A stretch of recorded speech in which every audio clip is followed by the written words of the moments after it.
Alright, so welcome to Pbteck, and in this video I'm gonna give you the details that you need to actually track for some adult channels on the Aerotest 16A, which is on the 16A or Aerotest W2.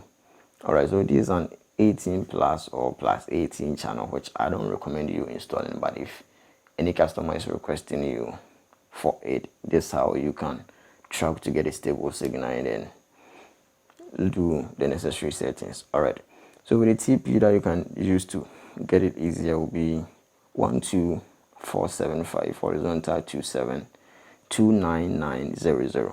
Alright, so you turn your dish to face the east, 16 degrees east, and then you add this TP, which will be on your screen, and then using a satellite dish ranging from 50 centimeters upwards will enable you to get a stable signal. Alright, but a bigger dish will always be a plus. So that's it. If you find this video helpful and you know, all you got to do is subscribe, like the video, share on other platform, and you come back for more. Alright, thanks for watching.